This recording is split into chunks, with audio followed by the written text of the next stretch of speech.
Assalamualaikum warahmatullahi wabarakatuh. Selamat datang kembali di channel Lintas Arwah. Klik subscribe dan aktifkan lonceng notifikasinya supaya kalian tidak ketinggalan kisah-kisah seram berikutnya. Oke, langsung saja kita mulai ceritanya.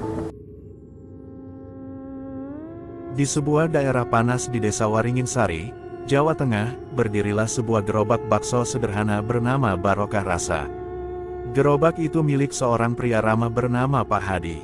Bagi banyak orang, gerobak itu bukan sekadar tempat makan, tetapi tempat melepas lapar dan mencari ketenangan. Setiap hari, sejak pukul 10 pagi hingga menjelang Isya, antrean panjang selalu terlihat. Bukan hal yang biasa bagi sebuah gerobak bakso di desa. Kuah kaldunya yang bening dan gurih, bakso urat yang kenyal, dan sambal rawit setan yang pedasnya menjewer lidah. Menjadi perpaduan sempurna yang membuat orang rela kembali lagi dan lagi. Namun, rahasia terbesar dari ramainya warung itu sebenarnya adalah satu hal sederhana. Senyum tulus Pak Hadi. Ia selalu melayani pelanggan dengan penuh kehangatan. Lebih besar dari, pedasnya sama seperti biasa, Bu. Nanti perutnya kaget. Begitu sapanya setiap kali menyapa pelanggan langganan. Sementara ia mengiris daun bawang, sang istri, Bu Lestari, membantu menjaga kas dan menyiapkan minuman dingin. Keduanya bekerja bersama merawat dua anak mereka, Rani dan Andi. Hidup keluarga kecil itu sederhana, tetapi penuh syukur. Dulu mereka hanya berjualan dengan gerobak dorong bekas. Namun berkat kerja keras, kejujuran, dan sedikit demi sedikit rezeki yang mereka sisihkan, mereka kini memiliki lapak permanen dengan meja panjang dan freezer penyimpanan. Suatu sore, Bu Lestari tersenyum sambil menghitung hasil jualan. Alhamdulillah, Pak, kita bisa nabung lagi buat sekolah Rani. Pak Hadi mengangguk sambil mengelap keringat. Rezeki ini dari Allah, Bu. Kita hanya bekerja dan jujur. Jangan pelit sama bumbu, dan jangan pelit sama senyum. Kisah kesuksesan itu cepat menyebar. Warung bakso Barokah Rasa menjadi bahan pembicaraan warga. Bahkan beberapa kanal berita desa sempat meliput mereka. Namun setiap cahaya, pasti punya bayangannya. Di seberang jalan, hanya beberapa meter dari tempat Pak Hadi berjualan, ada warung bakso lain bernama Magnus, milik seorang pria bernama Pak Sardiman. Dulu warung itu sangat ramai. Namun sejak warung Pak Hadi terkenal, warung Pak Sardiman menjadi sepi. Bahkan seperti kuburan di siang bolong. Pak Sardiman, pria tua yang keras kepala dan sering berhutang, jelas tidak menerima kenyataan itu. Setiap malam, ia duduk di depan warungnya yang gelap, menatap gerobak Pak Hadi penuh iri. Dengan rokok di tangan, ia menggerutu. Bakso apanya yang Barokah Rasa? Cuma sok alim saja, semua rezekiku dia yang ambil. Istrinya mencoba menenangkan, namun kebencian yang sudah lama ia pendam perlahan tumbuh menjadi dendam. Perbaiki resep, sudah, Bu, tetap saja kalah. Pasti dia pakai penglaris. Ia membanting gelas kopi ke meja. Dan di malam itu, niat buruk mulai tumbuh dalam hatinya. Sementara itu, Pak Hadi tetap hidup dengan cara yang sama. Tenang, sabar, percaya bahwa rezeki tidak akan tertukar. Ia tidak tahu bahwa seseorang di seberang jalan baru saja bertamu kepada kegelapan. Malam itu, setelah menutup gerobak, ia berkata, "Besok kita libur. Kita ke panti asuhan, Bu. Bagi-bagi rezeki." Ia berkata dengan hati tenang. Namun pada waktu yang sama, di warung seberang, Pak Sardiman sedang bertemu seseorang misterius. Seseorang berwajah tertutup kain hitam, membawa bungkusan kecil beraroma melati dan kemenyan pekat. Dan sejak saat itu, keberkahan keluarga Pak Hadi mulai retak. Awalnya hal kecil, pelanggan yang sudah duduk, tiba-tiba mual dan pergi. Wajah mereka pucat, langkahnya goyah. 1-2 hari masih terasa wajar. Tetapi akhirnya menjadi pola. Antrean yang biasanya mengular kini kosong. Hanya pembeli setia yang tetap datang. Bahkan Bang Herman, pelanggan langganan, berkata, "Pak, saya sampai depan gerobak langsung hilang selera. Rasanya kayak ada aura dingin nyelimuti." Pak Hadi mencoba berpikir positif. Namun kekhawatiran mulai menggerogoti. Ia menambah tulang sapi, memperbaiki kuah, membeli bahan segar. Semua upaya sudah dilakukan, namun hasilnya tetap sama. Yang paling membuat bulu kuduk berdiri adalah aroma itu. Setiap menjelang maghrib, bau melati bercampur kemenyan muncul sebentar, lalu berubah menjadi bau tanah basah dan amis. Bau seperti kuburan yang baru digali. Aroma itu semakin kuat setiap hari. Suatu senja, Bu Lestari pucat. "Masya Allah, bau apa ini, Pak?" Pak Hadi mengendus udara. Tidak ada bangkai, tidak ada sampah, tidak ada yang aneh di sekitar gerobak. Tetapi bau itu menyelimuti mereka dari arah entah di mana. Malamnya, Bu Lestari mendekati suaminya dengan wajah tegang. "Pak, tadi saat maghrib, saya lihat kucing hitam besar duduk di atas gerobak. Matanya merah, tidak bergerak sama sekali. Ia menelan ludah. Begitu saya baca Allahu Akbar, langsung hilang." Pak Hadi meremas tangan istrinya. "Sudahlah, Bu, mungkin pikiran kita saja, karena warung sedang sepi." Namun dalam hatinya, ketakutan kecil mulai tumbuh. Setiap malam, perasaan buruk itu semakin kuat, seperti ada sesuatu yang mengintai dari kejauhan. Dan pada malam Jumat Kliwon, gangguan itu masuk ke dalam rumah. Gerobak mereka tutup lebih awal. Rumah kayu itu hening, namun hawanya sangat berat. Rani belajar di ruang tengah. Andi memeluk boneka beruangnya, matanya gelisah. Bu Lestari menggigil. "Dingin sekali, Pak, padahal tidak ada angin." Tiba-tiba terdengar suara seperti goresan halus di atas pintu. Lalu bau tanah kuburan kembali muncul. Pak Hadi hendak mengajak istrinya membaca Yasin ketika suara keras seperti ledakan kecil dari dapur. Lampu bohlam pecah berkeping. Ruang tengah gelap. Bu Lestari menjerit, memeluk anak-anaknya erat. Pak Hadi berjalan pelan ke dapur. "Tidak ada apa-apa, Bu." Bohlamnya pecah sendiri. Tidak ada angin, tidak ada yang menyentuh. Namun saat ia kembali, bau itu muncul lagi. Lebih pekat, lebih menusuk, seakan memenuhi seluruh ruangan. Bu Lestari menangis kecil. "Bau itu lagi, Pak." Pak Hadi menarik napas panjang. "Kita kumpul di sini. Kita doa bersama. Jangan ada yang keluar kamar." Lalu, rumah itu tenggelam dalam keheningan mengerikan. Keheningan yang terasa seperti malam sedang menahan napas. Keheningan setelah pecahnya bohlam di dapur tidak berlangsung lama. Justru, semakin lama, suasana hening itu terasa seperti menekan dada. Seolah-olah ada sesuatu di luar rumah yang sedang menunggu. Menyimak, lalu mendekat perlahan. Pak Hadi berdiri di tengah ruang tamu, menahan napas.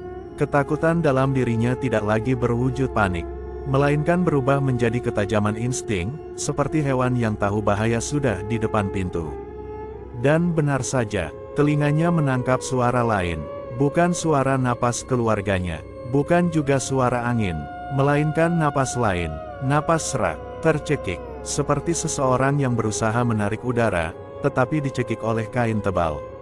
Sumber suara itu sangat dekat, seolah berada tepat di luar dinding rumah, di antara tanaman hias di halaman.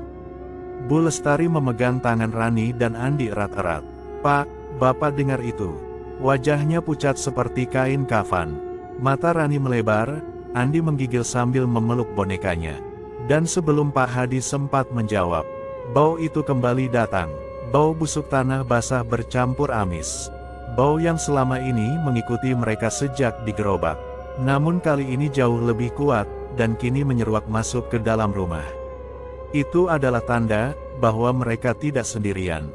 Lalu terdengar suara langkah kaki. Tapi bukan langkah manusia biasa. Langkah itu berat, aneh, seperti tubuh yang diseret dan dilompatkan sekaligus.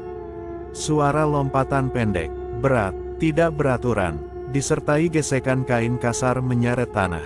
Suara itu semakin jelas, semakin dekat, hingga akhirnya berhenti tepat di depan rumah mereka. Jantung Pak Hadi mencelos. Ia langsung tahu suara apakah itu. Dengan suara bergetar tapi tegas, ia berkata, "Bu, bawa Rani dan Andi masuk kamar. Kunci, jangan bersuara." Bu Lestari menuruti sambil menahan tangis. Ia menyeret kedua anaknya masuk. Pintu kamar ditutup terburu-buru. Sementara itu, Pak Hadi meraih golok tua di gudang kecil samping ruang tengah. golok yang biasa ia gunakan untuk memotong tulang sapi. Ia melangkah ke ruang tamu, berdiri tegak di antara kegelapan, dan menahan napas saat suara itu berhenti tepat di depan kamar tempat keluarganya bersembunyi. Keheningan kembali menyelimuti rumah. Sebelum suara lain mengoyaknya, pintu kamar dipukul berkali-kali. Bunyi pukulannya brutal, keras, seolah bukan tangan manusia yang memukul, melainkan benda tumpul yang besar. Di balik setiap hentakan, terdengar napas berat. Napas makhluk yang tidak seharusnya ada. Pak Hadi mendekat perlahan, golok di tangan. Degup jantungnya terdengar begitu keras di kepalanya sendiri. Ia tidak bisa hanya menunggu. Ia harus melindungi keluarganya, apapun risikonya. Dengan langkah perlahan, Pak Hadi meraih jendela kecil di dekat ruang tengah. Dari celah kecil itu, ia mengintip ke halaman rumah. Dan apa yang ia lihat, membuat seluruh tubuhnya membeku. Di depan pintu rumah, tepat di bawah cahaya remang-remang lampu teras, berdiri sosok pocong. Kain kafannya basah dan menghitam di beberapa bagian.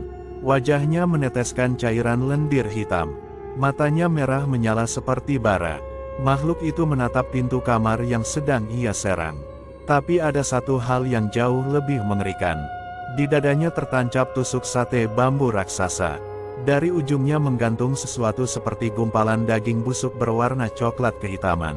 Seolah-olah tusuk sate itu adalah simbol sebuah pesan dendam, bahwa makhluk ini dikirim bukan hanya untuk mengganggu, tetapi untuk menghancurkan. Pocong itu mengeluarkan tawa rendah.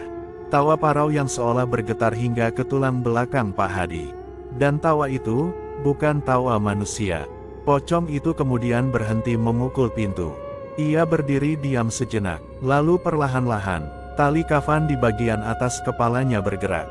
Tidak tertiup angin, tidak jatuh, tidak melambai, tapi bergerak sendiri, meliuk seperti ular hidup.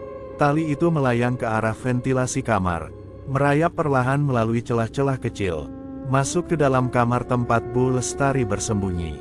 Di dalam kamar, Bu Lestari tiba-tiba tercekik. Ia memegang lehernya, namun tidak bisa menyingkirkan lilitan tali kafan yang melilit seperti ular. Matanya melebar, nafasnya terhenti. Pak Hadi melihat itu dari pintu kamar yang belum sepenuhnya tertutup. Dengan teriakan panik, ia menerjang masuk ke kamar. Goloknya menebas tali kafan yang melilit leher istrinya. Namun setiap tebasan hanya mengeluarkan suara seperti memotong daging busuk dan serat basah. Bu Lestari semakin lemas. Wajahnya memerah, matanya mulai memudar. Dan dari luar jendela, pocong itu menatap mereka sambil tertawa. Tawa itu bergema di seluruh ruangan, menyusup ke telinga Pak Hadi seperti racun. Tawa itu bukan hanya suara, melainkan serangan mental, seolah mengatakan, rezekimu milikku, keluargamu milikku, semua yang kamu punya, akan kuhancurkan. Serangan itu bukan lagi gangguan biasa. Ini adalah serangan ilmu hitam yang sengaja dikirim untuk memutus rezeki, menghancurkan keluarga, dan mengambil nyawa. Bu Lestari hampir kehilangan kesadaran. Tali itu semakin kuat, semakin menembus kulit lehernya. Pak Hadi menahan napas, memeluk istrinya. Sedangkan pocong di luar jendela terus menertawakan mereka. Suasana itu adalah puncak dari kengerian yang belum pernah mereka bayangkan sebelumnya.